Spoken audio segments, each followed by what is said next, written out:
Bonsoir. Voici déjà un moment que nous avons entamé notre parcours et nous sommes à notre première session de décryptage concernant cette nouvelle saison.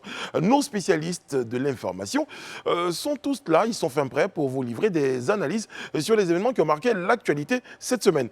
Le projet de loi de limitation d'âge à la présidentielle, le futur, ou dirait le probable nouveau parti de Simone Gbagbo et la campagne de lutte contre la corruption. Tous ces sujets seront décortiqués en détail par nos équipes d'experts.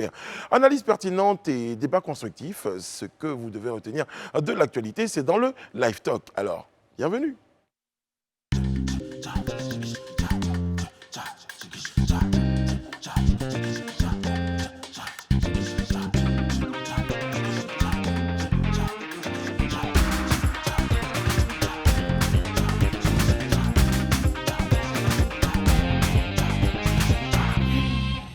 Oyez, oyez, bien bonsoir à vous téléspectateurs, pour ceux qui nous rejoignent. Eh bien, vous êtes en plein dans le Live Talk. Si vous êtes là depuis le tout début, que vous suivez l'ensemble des programmes de Live TV, eh bien, nous, on vous dit merci d'être fidèles au programme, merci d'être fidèles à cette chaîne de télé. Vous nous regardez sur le canal 206 du bouquet Canal+, et numéro 6 de la TNT. On est en forme, c'est jeudi, c'est jour ou soirée de décryptage, en compagnie de nos décrypteurs et communicants maison. Je le dis, il y a Monsieur André Bois. Comment allez-vous, Monsieur André Bois? Bonsoir. J'ai utilisé un accent d'un ami qui nous regarde désormais tous les jours. Ça va plutôt bien, donc on le salue, votre ami. Très très bien. Bien de choses à lui. Voilà. Monsieur Alain Toussaint, comment allez-vous? Bonsoir, je vais bien, et vous-même? Très très bien. Merci.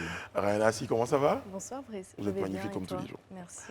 Et puis, depuis quelques jours, nos téléspectateurs sont en train de s'habituer au magnifique regard de Pascal Kwame. Il y a un jeu de mots ou quoi? Au magnifique regard? Regard analyste ou regard. Vous l'avez compris, non, vous l'avez compris. Hein, vous savez, je sais que vous pouvez le noter. Ça annonce bien les couleurs. Bonsoir Pascal, comment allez-vous? Bonsoir Brice, je vais bien, merci. Alors, je tiens à signaler aux téléspectateurs qui n'ont pas eu l'occasion déjà d'apprécier ce regard, que ce regard, il faut s'y habituer parce que vous avez rejoint l'équipe du Live Talk et vous serez avec nous tout au long de cette saison. Voilà. C'est tout mon plaisir. Voilà. Bien sûr. Ça, on appelle, elle a commencé. Voilà qui est dit. On ne va pas perdre de temps, on va tout de suite partir pour notre première session de décryptage. À tout de suite.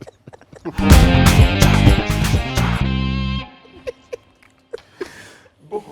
Politique nationale, politique de Côte d'Ivoire. Eh bien, concernant la présidentielle en Côte d'Ivoire, faut-il revenir à la présidentielle? On sait que le débat devient de plus en plus récurrent. Eh bien, il y a la sortie du député Assalé Tiemoko, donc concernant cette fameuse limitation d'âge qui commence déjà à délier des langues, à créer des débats. La preuve, sur ce plateau, on en parle, nos décrypteurs, déjà sur la sortie d'Assalé Tiemoko. Les raisons, selon vous? Bon, les raisons, c'est qu'il est jeune, il a envie de porter quelque chose qui ressemble à la Côte d'Ivoire d'aujourd'hui. Donc la Côte d'Ivoire est jeune, un député est tout jeune, qui veut dire à la jeunesse que désormais, et ce n'est pas que la présidentielle, tous les emplois un peu politiques, députés, peut-être directeurs d'administration publique, etc., seront concernés par la limite d'âge. Ça, voilà, il pose le problème qui le concerne. Même si je pense que moi, j'ai un avis qui est un peu différent là-dessus. Alors, on va tout de suite partir sur vos avis. Pour ou contre cette limitation d'âge? Bon, allez, tout de suite, on ne va pas perdre de temps. Raina, si je commencerai par vous. Pour la forme donc de ce projet, mais sceptique quant au fond, comme je l'avais dit sur ce plateau. Développez, s'il vous plaît. Sceptique quant au fond, c'est pour éventuellement une nouvelle génération, non pas une nouvelle génération en âge, mais une nouvelle génération en visage, parce qu'on a eu l'habitude de voir les mêmes hommes sur la scène politique ivoirienne. Aujourd'hui, on a envie d'un renouveau, et si cette limitation d'âge peut permettre d'avoir ce renouveau, je suis pour. Mais sceptique dans le fond, parce qu'on se demande à quoi bon, si je peux utiliser ce terme, manipuler ainsi des lois en si peu de temps. Qu'est-ce qui se cache derrière? Est-ce que c'est pour le peuple qu'on le fait ou est-ce que c'est encore des sortes de manipulations politiques? Je reste vraiment sceptique et c'est ce que j'appelle être sceptique sur le fond. Pascal Kwame. Je serai plus nuancée, je vais vous dire pourquoi. Je suis contre le fait de vouloir, tout en passant par justement le tripatouillage de notre loi fondamentale, reconstituer encore un certain nombre d'éléments qui vont être dirigés contre une certaine classe de la population.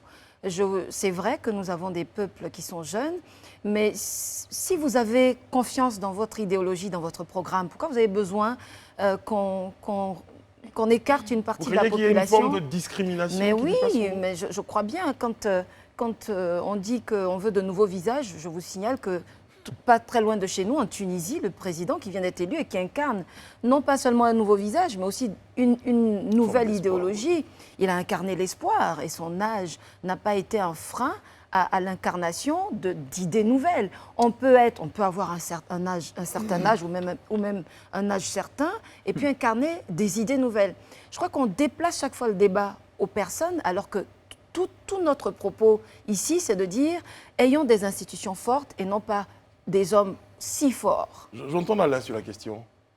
Écoutez, d'abord, on ne sait pas qui sera effectivement à l'initiative de cette loi. On apprend que c'est des députés. Voilà, c'est une déclaration d'un député sur les réseaux sociaux qui annonce donc l'examen de cette proposition de loi, puisqu'elle émane des députés.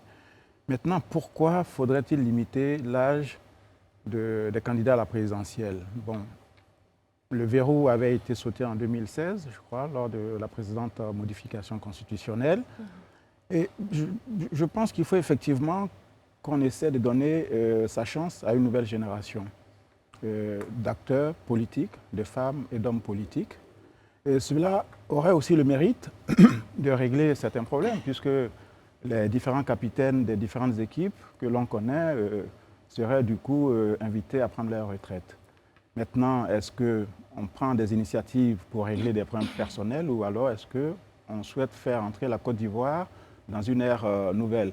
Les vrais problèmes ici, je pense qu'on en parlera tout à l'heure, pour moi, au-delà de la limitation de l'âge des candidats, c'est surtout, pas seulement à la présidentielle, mais aussi à d'autres mandats. Il y en a qui ont pu être députés pendant 15 ans, 20 ans, 25 ans, on l'a vu déjà dans ce pays. Il faudrait sans doute faire un peu comme au Togo, viser également les mandats des élus locaux. Oui, j'ai entendu beaucoup de choses. Pascal en a parlé, elle a parlé de tripatouage, tout ça. Moi, en fait, ce sont des mots qui me fatiguent un peu parce que, bon, on revient toujours, c'est la même antienne, on revient toujours là-dessus. En Côte d'Ivoire, on a une instabilité de la Constitution, etc. Et on utilise tous les arguments pour vouloir encore foutre, excusez-moi, la main encore dans la Constitution. Je pense que les partis politiques sont des partis politiques qui sont, j'allais dire, légaux. L'État leur a donné pour mission de faire vivre la politique ivoirienne au sein de leur parti, qu'ils réfléchissent à choisir leur candidat, qu'ils soient jeunes, qu'ils soient fassent des primaires et voilà, puis et puis voilà. On ne va pas amènent... à tout moment venir déranger la Constitution. Voilà. Mais André, dites-moi, il y a bien une limitation de l'âge, par exemple, pour les fonctionnaires.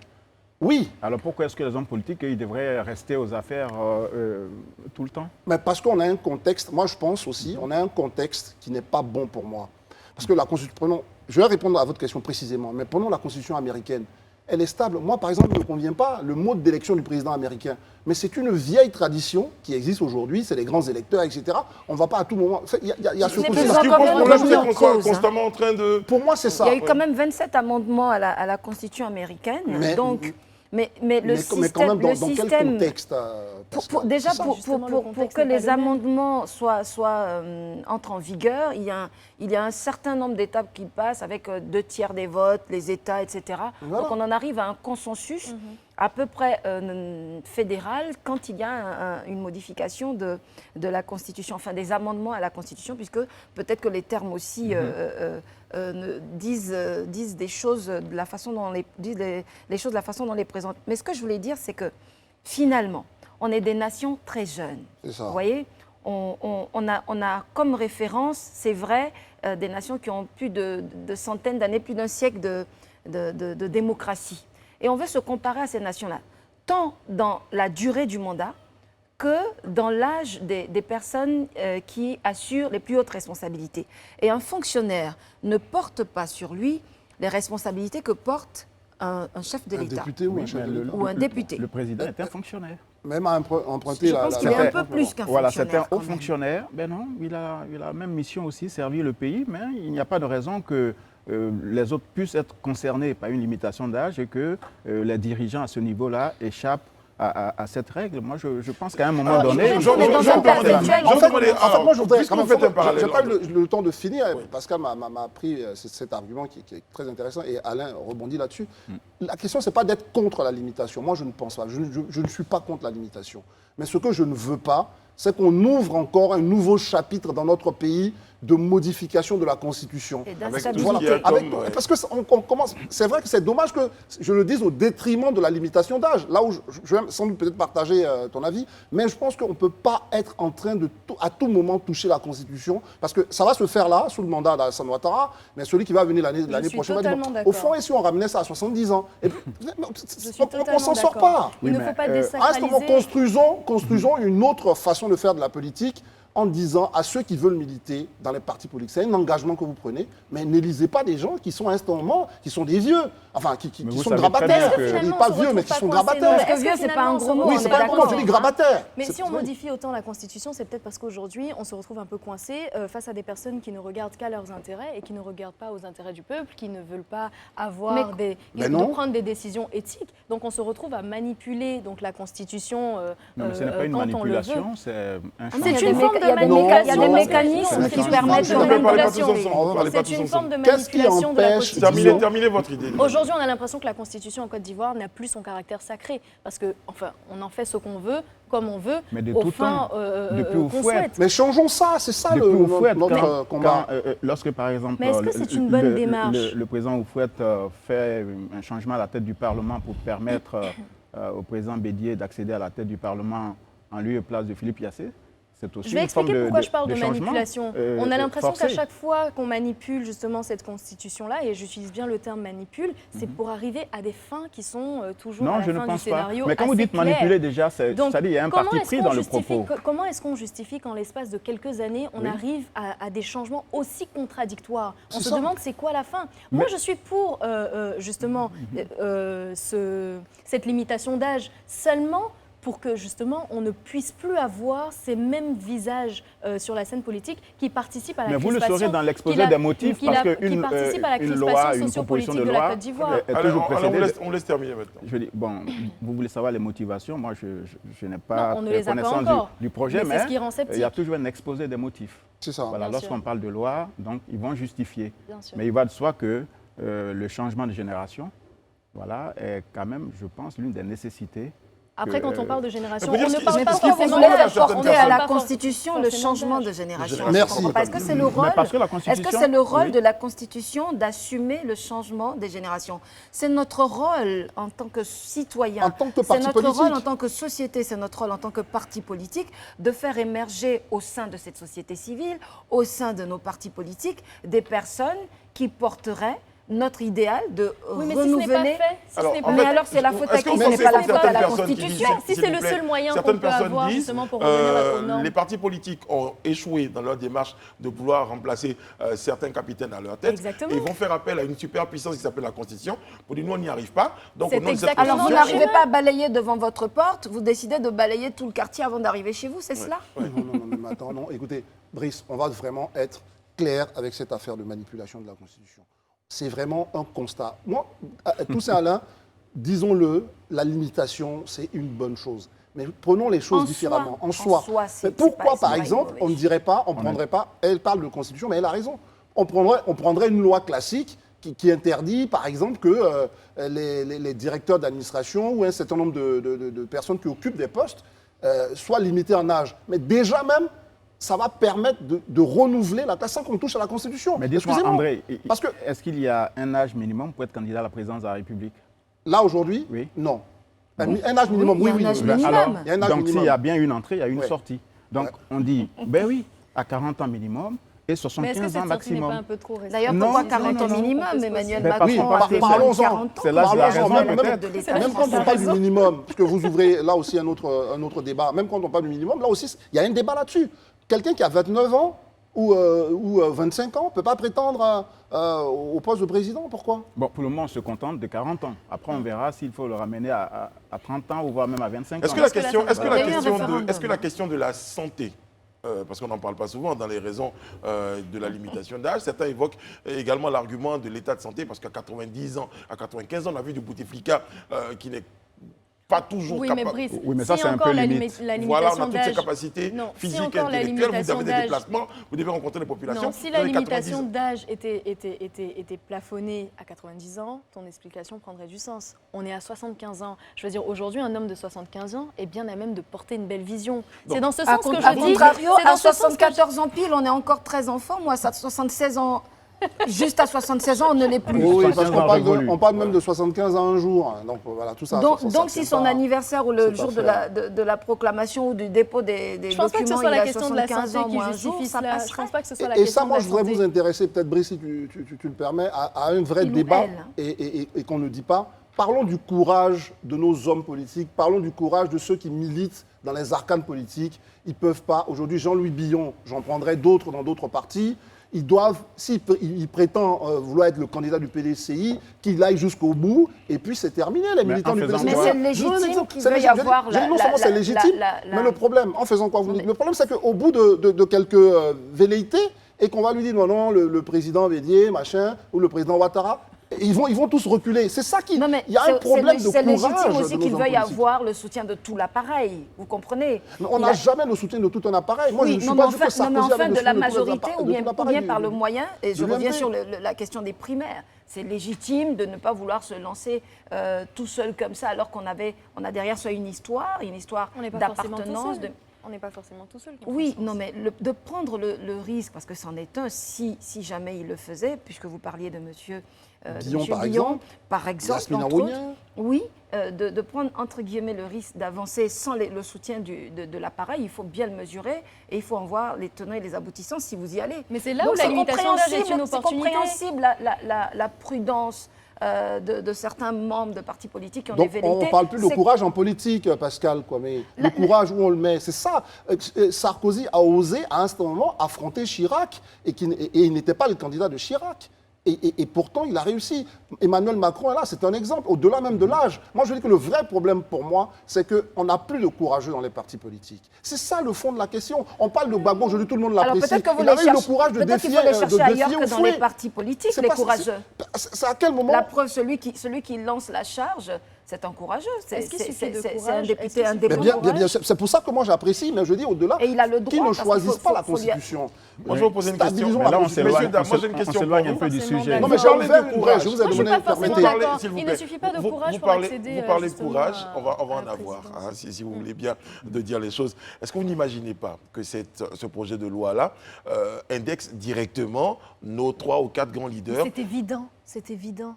C'est une évidence, parce que ces 3 ou 4 leaders... ont cristallisé la vie politique, on dit depuis un moment, on s'est dit... Ça c'est de 1, mais de 2, on se rend bien compte qu'en 2025, ces personnes auront passé l'âge. Et cette limitation-là, justement, les éliminerait. Exactement, c'est pas une coïncidence. On ne sait pas qui est vraiment à l'origine de cette initiative.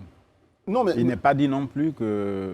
Bon, ce n'est pas impossible que ce soit le parti au pouvoir aussi qui...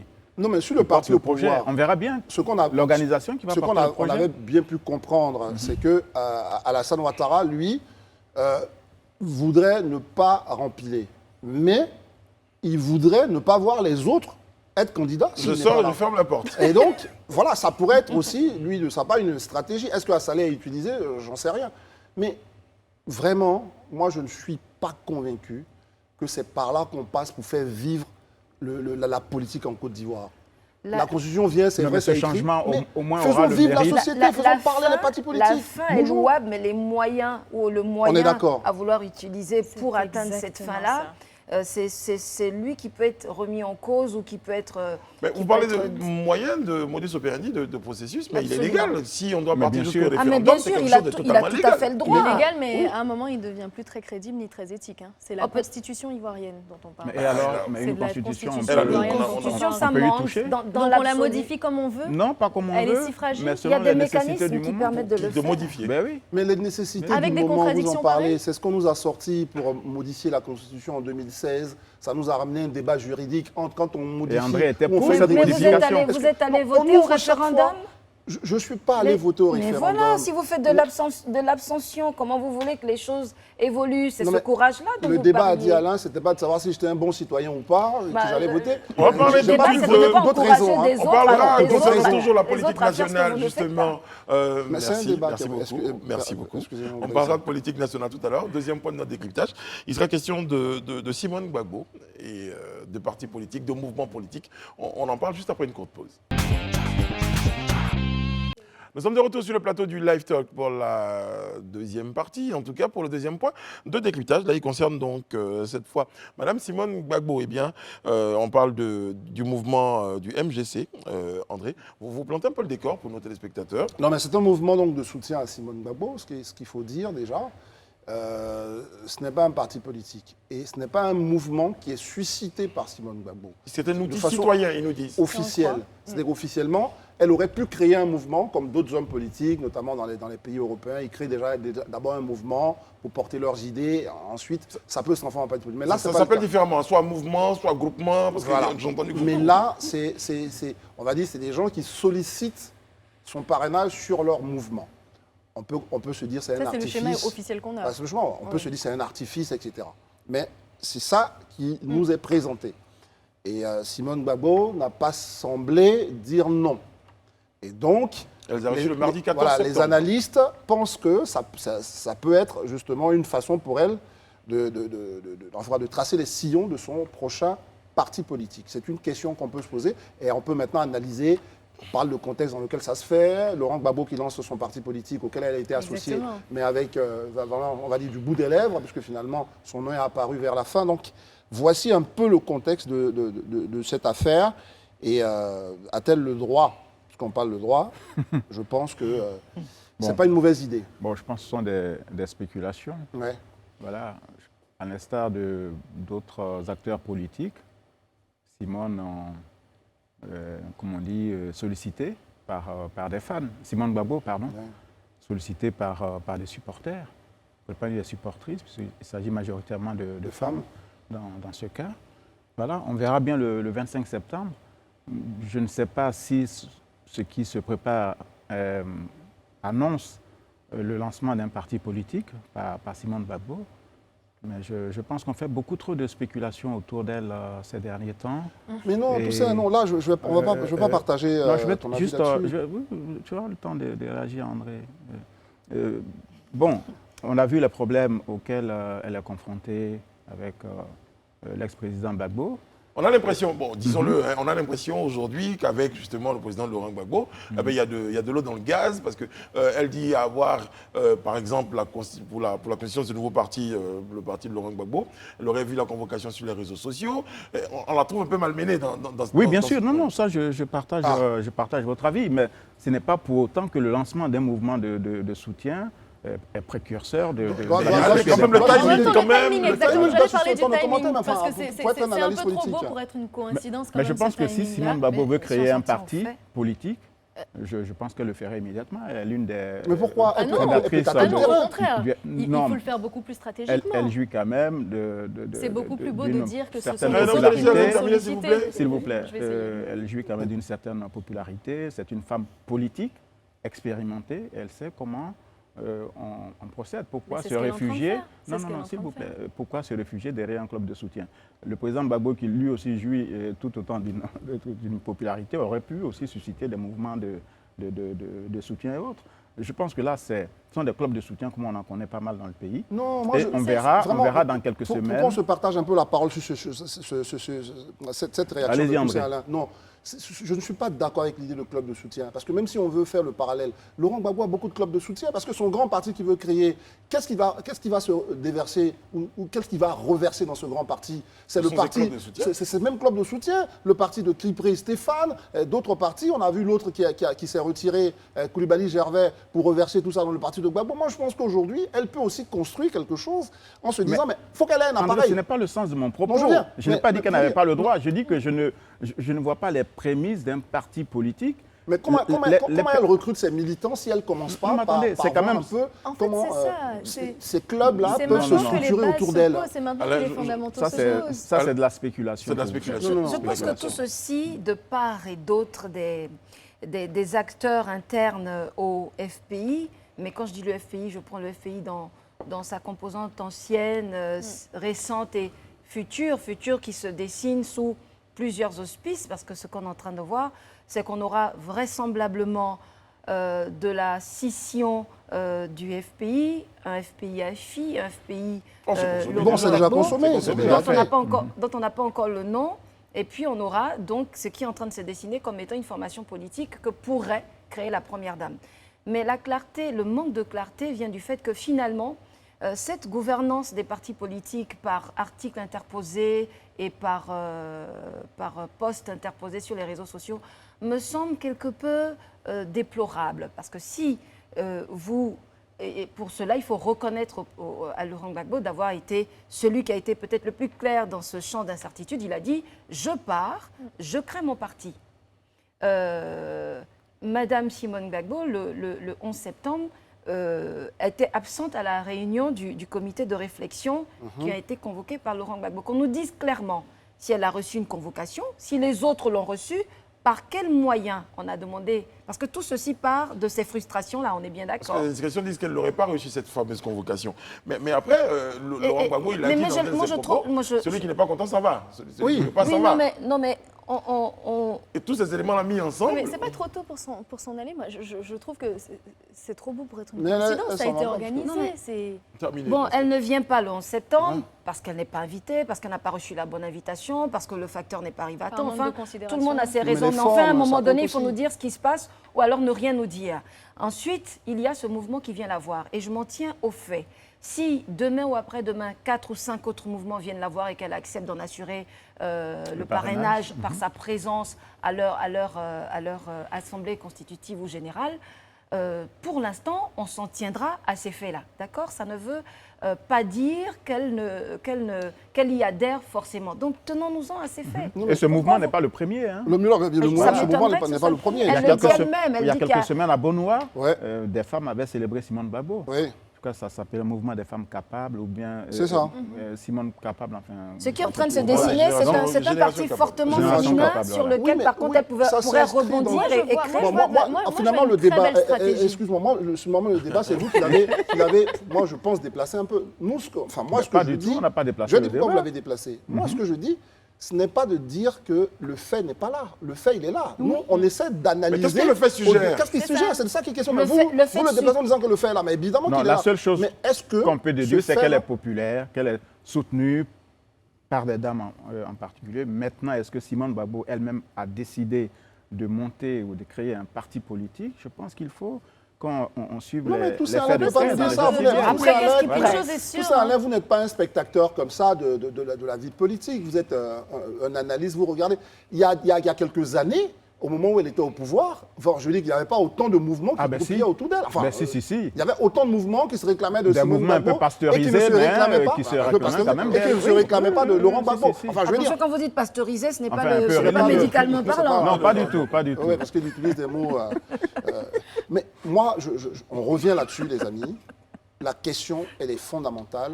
Est-ce que la réalité, c'est pas que Simone Gbagbo est en train de se constituer aussi une forme de machine qui va derrière elle. Parce que, excusez-moi, elle ne va pas rester seule dans son coin. C'est évident. André, laisse-moi vous dire une chose.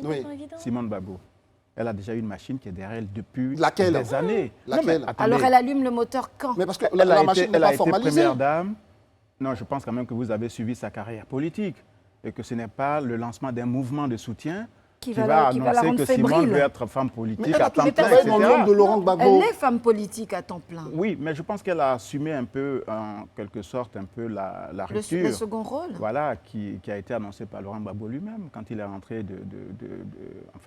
d'Europe. Vous pensez que ça a été une surprise ? Non, pas du tout. Je pense que pour ceux qui connaissent un peu qui savent comprendre les signes, ce qui se passe aujourd'hui n'est pas nouveau. Et Simone, je pense qu'elle a déjà acté le fait que le cheminement politique avec Laurent Gbagbo ne peut pas continuer. Mais elle fait quoi? Elle va où? Elle rejoint un fille? Elle rejoint pas le mouvement. Mais je ne peux griller son parti et ce soit forcément qu'elle soit inféodée à quelqu'un, soit rejointe Gbagbo. Ce que André Bois est en train de dire, c'est justement c'est le champ des possibilités que ça ouvre. Est-ce qu'elle rejoint AFI? Est-ce qu'elle crée un parti politique qu'elle assumerait? Je ne pense pas qu'elle rejoigne AFI et moi je lis une très belle stratégie qui est en train de se dessiner. Ce n'est pas c'est pas 2 semaines après le 25 septembre qu'elle annoncera bien sûr la création d'un nouveau parti. Il faut du temps pour le faire. Ce sont les prémices qui sont en train de se dessiner. C'est ce qu'on est en train de suggérer. On a un exemple. Hein. On a l'exemple, c'est l'exemple de Blé Goudé avec le COJEP, qui à la base n'était pas un parti, c'était un mouvement. Et Blé Goudé aujourd'hui, on ne parle pas beaucoup de lui. Et je trouve ça dommage parce qu'il a son mouvement. Et ce mouvement-là aussi, jusque-là, il n'est pas reversé dans le grand parti annoncé par Laurent Gbagbo. Mais Blé Goudé est bien sûr dans le jeu politique. Et son arrivée pourrait aussi rebattre les cartes dans le camp de Laurent Gbagbo. C'est peut-être un peu trop tôt donc, pour prédire la création d'un parti politique, mais une chose est sûre, elle est en train de vraiment se remettre en marche sur la scène politique et ça se voit. C'est de bonne guerre. Ce n'est pas un hasard qu'on voit tous ces clubs de soutien en train de se manifester, c'est pas un hasard. Bon là pour l'instant on ne parle que de parrainage. C'est une tradition bien ivoirienne, les clubs de soutien, les mouvements et tutti quanti. Voilà, Pascal a tout résumé. Mais non, moi je peux... Non. Il y a eu pas mal de clubs de soutien qui ont soutenu Macron. Il a créé son En Marche. Après, en France, on parle de micro-partis. C'est les partis que des hommes politiques, souvent ils sont seuls, ils ont ces partis-là, parce qu'ils ont besoin aussi de tous ces mouvements-là pour regarder un peu comment... Oui, mais ce sont des micro-partis qui rejoignent une idéologie au sein d'un macro-parti. Donc, ce n'est pas à négliger. Donc, ce qu'il manque, c'est peut-être l'idéologie aujourd'hui. Une idéologie qui certainement va tirer sa source de ce qui les a réunis à l'époque, les camarades socialistes, il faut que je le redise. Mais aujourd'hui, on est très convaincus que les femmes, et il ne faut pas négliger cette attraction des femmes autour de Simone Gbagbo, c'est quand même, je crois... Si.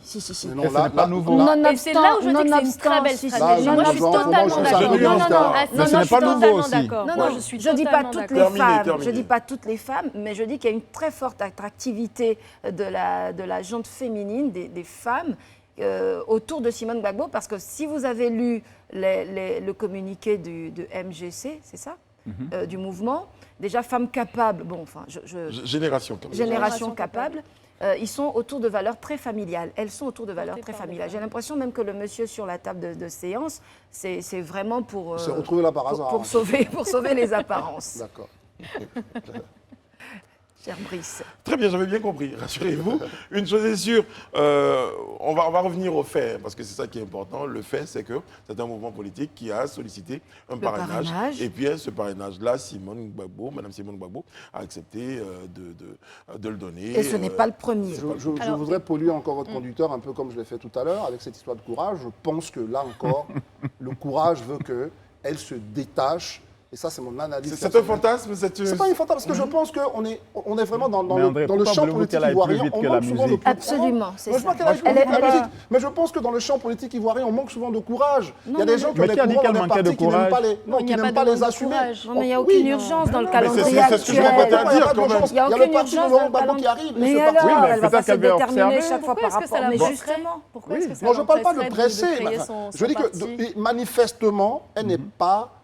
j'allais dire... Non, elle y va pas à pas, et puis quand le moment viendra, elle posera ses pions. Aujourd'hui, on a une stratégie, on a une cible, on attend juste les objectifs. Le premier baromètre, c'est le congrès. Si c'est un congrès qui réunit 3 millions de personnes, déjà, on commence à réfléchir. 12 personnes se retrouveraient au congrès, on commence à se dire, bon, restez un mouvement. Je pense qu'on n'a pas suffisamment la force pour devenir, parce qu'on parlait du mouvement En Marche, je crois qu'il y a eu souvent on bascule quand on commence à se dire, on a suffisamment de force, on est suffisamment implanté, le maillage commence à être plus important. Non, mais après aussi, en France, il y a une autre donne qu'il faut prendre en compte. Souvent, il y a les sondages, ça influence beaucoup de... Ben ouais, mais on a besoin d'un baromètre. Parce qu'il suffit que le JDD demande un sondage et qu'on dise Alain Toussaint est vraiment la personnalité la plus appréciée pendant un moment, on va commencer à avoir des soutiens, ils vont se rendre compte qu'il est intéressant, etc. Donc, c'est ce qui se passe souvent en France. On a commencé à avoir les premiers sondages qui disent que Emmanuel Macron, c'est pas mal. Donc, ça a commencé à créer. Je veux dire que ce n'est pas seulement le mouvement. Il y a tout un ensemble de faisceaux. Mais Mais moi, je serais Simone Gbagbo, des gens viendraient me voir pour me dire, voilà, tu es malmené, donc au FPI, dans le parti de Laurent Gbagbo, on commence à aussi te malmener. On souhaite que tu fasses un parti. Tu penses vraiment qu'elle attendrait que ce soit des gens qui lui disent ça? Tu penses vraiment qu'elle n'a pas assez pour mûrir cette idée? Mais toute Rayana, ça c'est un mot magique, c'est les politiciens. J'ai été...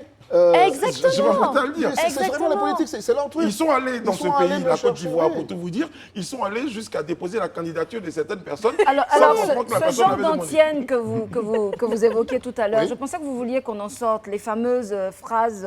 Non, j'en faisais le constat.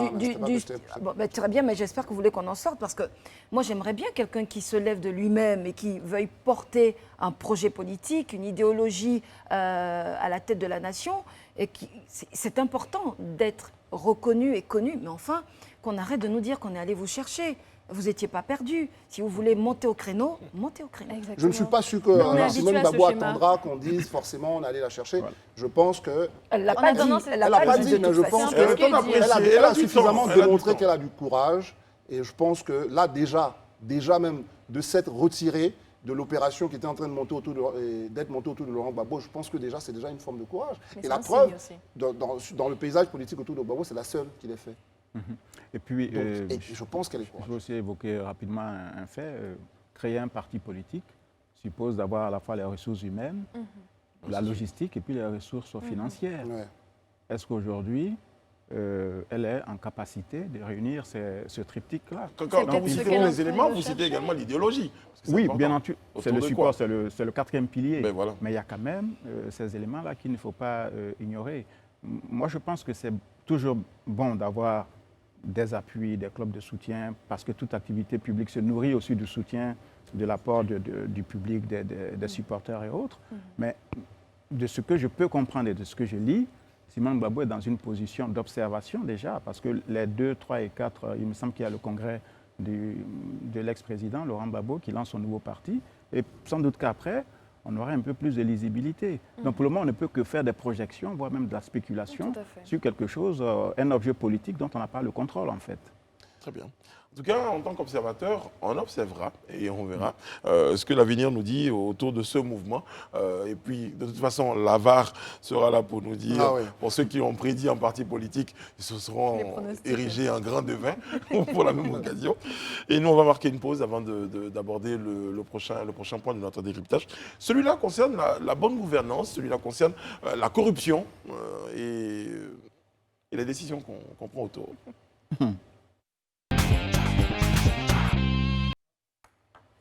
Vous suivez le Live Talk sur Live TV. Nous sommes en compagnie de notre décrypteur maison, André Bois, Rayana Assi, Pascal Kwame, qui rejoint l'équipe, j'insiste, on ne sait jamais. Et puis Alain Toussaint. Je ne suis pas une invitée. Ben non, il n'est pas une invitée. Le prochain point de notre décryptage concerne la corruption. Vous savez qu'on en fait un cheval de bataille assez important dans notre pays. Mais certains Ivoiriens, ça va être la question à la fin, avaient des doutes concernant les démarches. L'opération coup de poing, donc initié par le ministre Epiphane Zorobi Balo, est en train de pointer du nez. Des structures de l'État ont été épinglées. On a parlé de Sitka, on a parlé de la gendarmerie, de la police. Sur un certain rapport, on a même évoqué la question des chefs traditionnels. En tout cas, la question de la corruption... Je me suis posé la question de... C'était quoi l'objet de corruption pour les chefs traditionnels? Le paiement des libations? Non, mais ils suivent certains partis politiques. Les terrains villageois. Oui, bien, certaines fois, on les sollicite pour avoir des nominations ou des postes. Oui, il y avait les chefs religieux. En tout cas, l'accueil d'aéroport. La douane, les impôts, toutes ces structures-là donc, ont été épinglées par le rapport présenté par le ministre Epiphane Zorobi Balo. Derrière, la question, c'est ira-t-on jusqu'au bout cette fois? On a envie de le croire. Hein. Ah non, on ne peut qu'espérer. On ne peut pas vraiment répondre à cette question parce qu'on attend justement de voir la suite des événements. Ils ont annoncé justement toute cette série de contrôles qui sera assez pointue, j'ai envie de dire. Mais on attend de voir si après le contrôle, il y aura maintenant des sanctions. En dehors des sanctions, de la sensibilisation, quel type de sensibilisation? Est-ce que les vrais problèmes vont être vraiment traités en profondeur? Est-ce que certains acteurs qui seront justement épinglés vont vraiment montrer l'exemple, comme on dit? C'est pas mal d'éléments qu'on attend de voir. Et je le soulignais hier d'ailleurs sur ce même plateau, c'est comment est-ce que pas mal d'institutions, enfin pratiquement toutes les institutions les plus importantes pour la vie d'un citoyen sont touchées. La construction, les impôts, la santé, la gendarmerie, la police, la sécurité la douane, au carré. Hein, la justice. Voilà, la justice, la sécurité au carré. Donc c'est toutes ces institutions importantes qui sont touchées donc, par la corruption. Donc qui va venir aider qui, j'ai envie de dire. Non, mais là, c'est un vaste chantier. On se rend bien compte que toute la société est gangrénée par la corruption. C'est le mot, ouais, c'est le mot, mais à partir du moment où on a mis en place un ministère de cette nature-là, je dis que pour moi... C'est de prendre à bras le corps la question de la lutte. C'était déjà quand on commençait. Donc il n'est jamais trop tard pour bien faire. Ils vont nous dire qu'ils ont travaillé pour mettre en place, etc.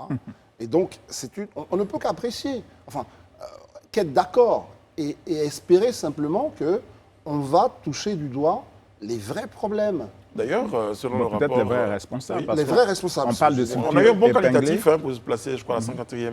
Oui, on a gagné 6 places. Oui, c'est pas mal. On parle de structures épinglées, mais est-ce qu'il y a des noms de responsables de ces structures-là? Parce que là, on évoque des secteurs. Oui, voilà, on indexe la excusez-moi, mais si on dit la gendarmerie, par exemple, on n'a pas forcément besoin de dire que le directeur général de l'unité de gendarmerie, par exemple, mais les hommes ou les femmes qui seraient Sergent Yao, les auteurs de... Sergent Yao, au corridor de... En fait, c'est ça, il faudrait vraiment... Non, il faut pas identifier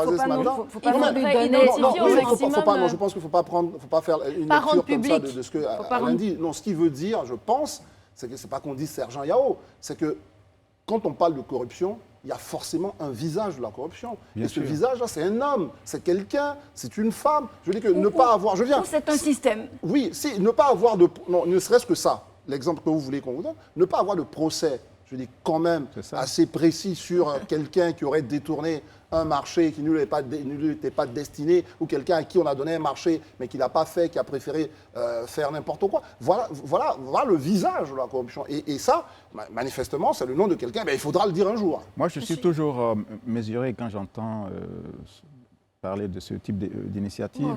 Voilà, j'attends de voir, parce que les annonces spectacles, je pense que c'est...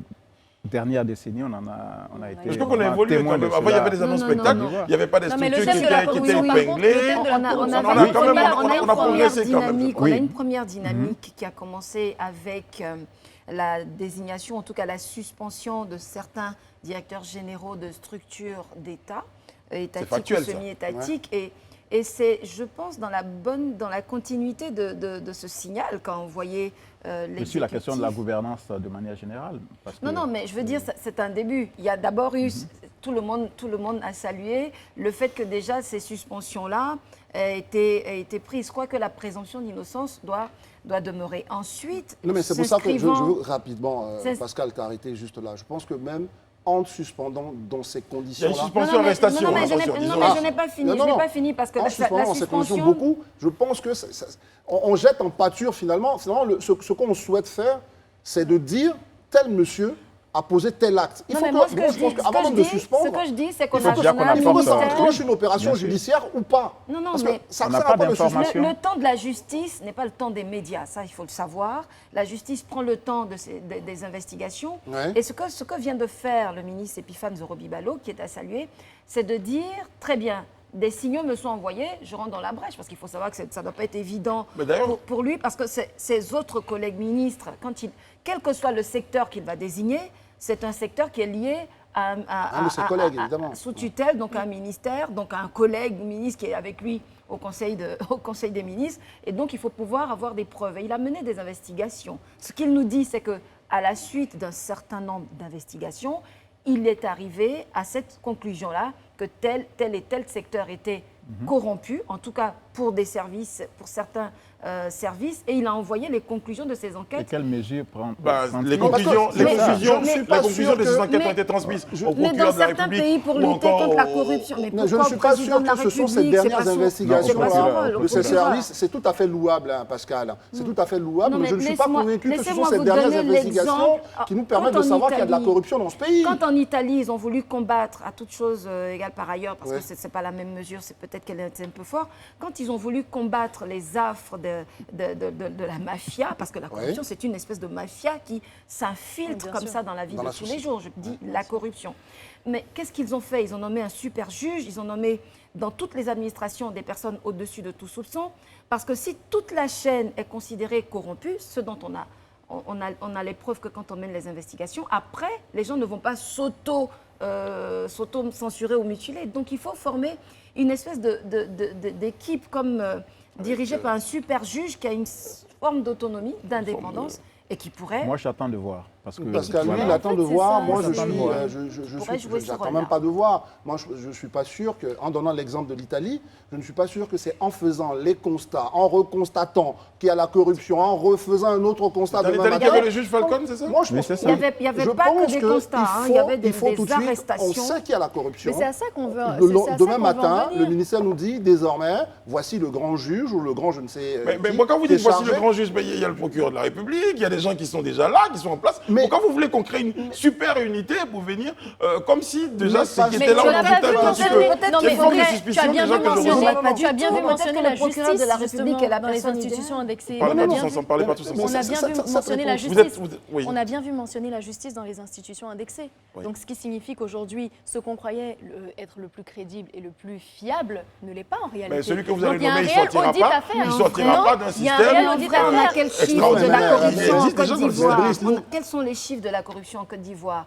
On va attendre que ce soit toujours des organismes internationaux extérieurs, quoique c'est vrai que la distance et le recul font de leur crédibilité, mais enfin nous-mêmes, on a des statistiques, on peut avoir des statistiques propres qui peuvent nous indiquer les secteurs touchés par la corruption. Mais dis-moi, Pascal, mais oui, on a sur les statistiques.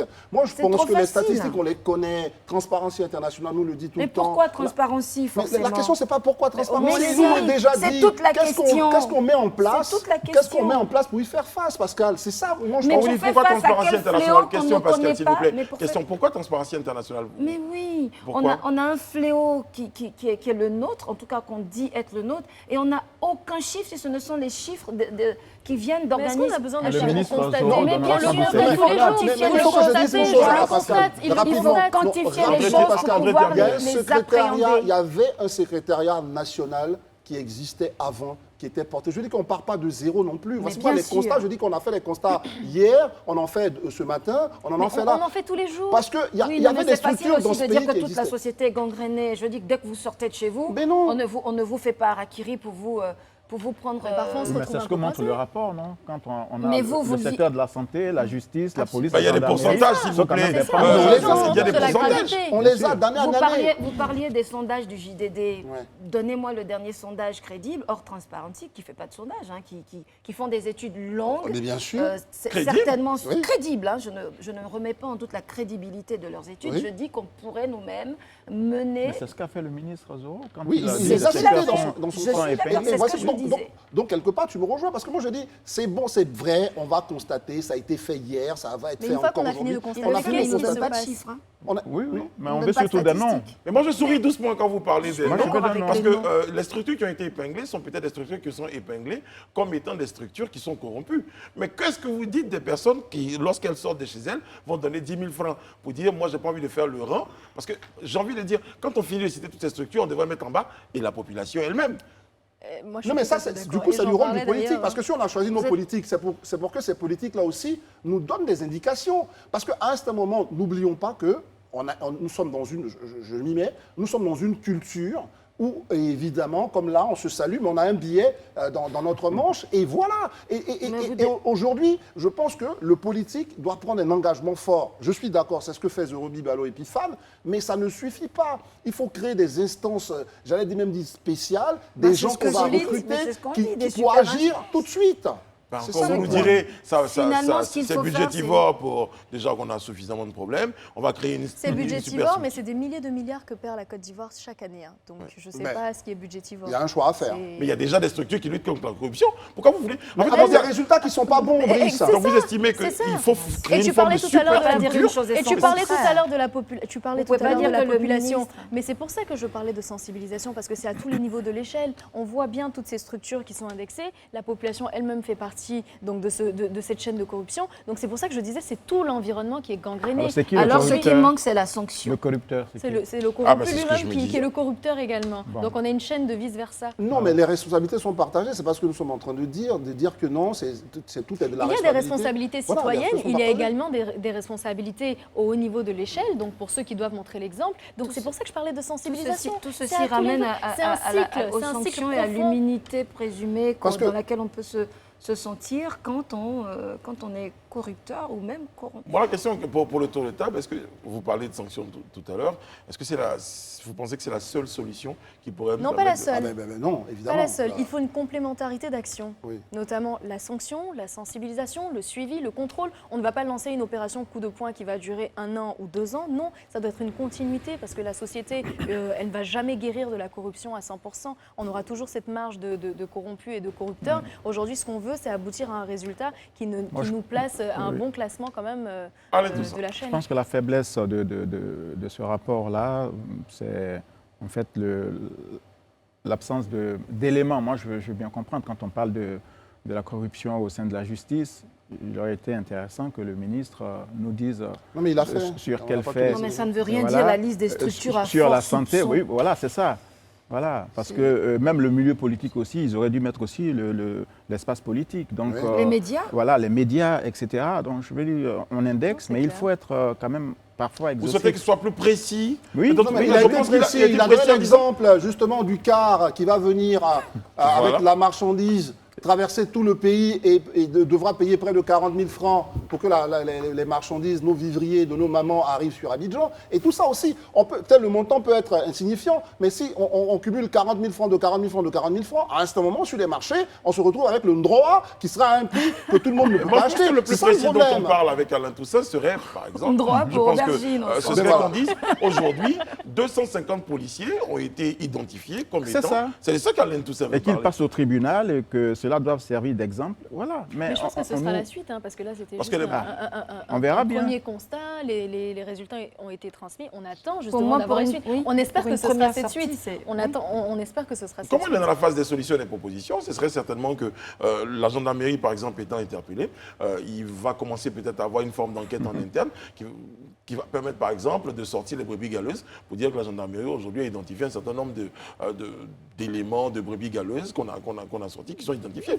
Et puisqu'elle parlait de sensibilisation, ça aussi, c'est là où je peux être d'accord avec le ministre, c'est que c'est sous forme aussi de sensibilisation. Déjà fait une conférence de presse, commencer à dire, les gars, on vous guette, on voit bien ce que vous faites, etc. Personne ne dira qu'il n'a pas été prévenu. C'est ça ce qu'on peut voir. C'est une forme de sensibilisation, c'est pas plus mal. L'opération qui a été lancée avec les transports. On a vu tout ce coup de com', là, ce que ça a créé quand même dans la psychose. Tout le monde est un peu au pas, un peu plus. Est-ce que vous pensez vraiment que les corrupteurs ou les corrompus sont sur les routes en Côte d'Ivoire? Je pense qu'il faut également regarder ailleurs. Le procureur militaire, une fois qu'il a emprunté un véhicule de transport, il y a eu des éléments qui avaient été postés, qui ont été sanctionnés parce que s'étant rendu coupable de faits de corruption. Donc je crois qu'il y a des éléments qui sont comme ça, peut-être qu'ils ne sont pas vraiment médiatisés. Pour parler de procureur militaire, demain, justement, le ministère de Zorobi fait une conférence conjointe pour parler du sujet. Donc on sait qu'il y a un travail qui est en train d'être fait. Le risque avec ce genre d'opération, c'est qu'on s'enferme très vite dans la caricature. Absolument. Voilà, en disant que la corruption, c'est, comme on dit, les agents en treillis, ce sont les agents de la santé, etc. Alors que tout le monde sait que la pratique dans tous les pays du monde, très souvent, lors de la passation de marché, il y a des opérations de ce type-là qui se déroulent. Donc, mais faisons pas de mauvais procès, parce que le ministre, c'est pas ce qu'il dit. Il cite l'éducation, la justice, la construction, donc le secteur industriel, la question de la secta, etc. C'est pourquoi, dès le départ, dans mon propos, j'ai dit, c'est bien de citer les secteurs, mais est-ce qu'on peut avoir des exemples de personnes vous voulez vraiment des noms, de responsables. Je pense que là, on va rentrer maintenant au moins des chiffres. Si on n'a pas les noms, au moins des chiffres qu'on sache qu'il y a vraiment une analyse les deux, puisque si on a mené des investigations, on devrait pouvoir renseigner tout ça. En soi, ces secteurs qui ont été indexés, on les connaît tous. On sait que ces secteurs sont c'est-à-dire, il ne faut pas... On aurait dit on n'a pas eu besoin d'une conférence de presse, une grande étude pour savoir qu'aujourd'hui, il y a de la corruption dans le domaine de la santé, de la justice. Franchement, on n'avait pas besoin de faire. L'étude n'est pas waouh, elle sert justement à rappeler il ne faut pas qu'on épingle les petits. et qu'on laisse les autres gros points. prospérer. Ça, c'est un débat qu'on va ouvrir, Voilà. parce que évidemment, la conférence conjointe entre Le commissaire du gouvernement et chose, je ne pense pas que ça vise le grand ponte qui doit construire le pont de Niakara ou ailleurs. C'est ça le problème. À ce moment, on va s'attaquer aux petits policiers ou aux petits gendarmes. C'est bien, mais en tout cas, c'est normal qu'il fasse son travail. Et n'oublions pas de dire qu'il a transmis les dossiers aux personnes compétentes pour pouvoir traiter la question plus en détail. Après, c'est vrai que c'est un sujet qui soulève beaucoup de passion et on s'empresse parce qu'on sait que ça dure depuis longtemps, ce fléau-là. Donc, il faut retenir quand même que ça va se faire pas à pas parce que c'est un chantier qui est vraiment vaste, qui est vraiment, comme on Mais dit, parfois, c'est la 360. méthodologie aussi. Donc, voilà. Parce que les annonces, comme je l'ai dit tout à l'heure, annonces spectacles et autres, effectivement, bon, on veut des faits. On est dans la corruption, c'est vrai, mais non, on est dans aussi ce qu'on appelle tous la mauvaise gouvernance, qui n'est pas forcément de la corruption ou du vol, mais souvent, il y a des achats de complaisance plus ou moins, parce qu'on veut se faire plaisir dans des administrations. Tout ça, il faut regarder. De l'eau qu'on laisse couler, etc. Et il y a plein de choses comme ça qu'il faut regarder, parce qu'on parle de lutte contre la corruption, mais on parle aussi de bonne gouvernance. Je crois qu'il est appelé du vœu de tous les Ivoiriens que cette démarche-là puisse aboutir à des résultats concrets, palpables, et que nous puissions encore faire reculer la situation de la corruption dans notre pays. Merci, mesdames, mademoiselles, messieurs. Merci, madame, d'avoir été en notre compagnie. Parce qu'à un moment donné, je me suis dit mesdames en pensant à Rihanna, mais après, j'ai rectifié en disant mademoiselle. Jeune madame. Voilà. Jeune madame. Le mademoiselle n'est plus d'usage quand même. Ah, ben voilà, très bien. Tu as compris, elle est néo-féministe, c'est ça. On a été très heureux d'être en votre compagnie. Jeudi prochain, nous aurons une autre séance de décryptage. Lundi, nous serons sur ce plateau-là pour un nouveau live talk. D'ici là, prenez soin de vous. Et puis demain, je tiens à le dire, vous retrouvez vos girls ici, Connie et ses girls, pour le live weekend. Nous, c'est lundi qu'on vous donne rendez-vous sur ce plateau. Prenez soin de vous et des autres. Que Dieu veille sur vous, que Dieu veille sur la Côte d'Ivoire. Et surtout les individus.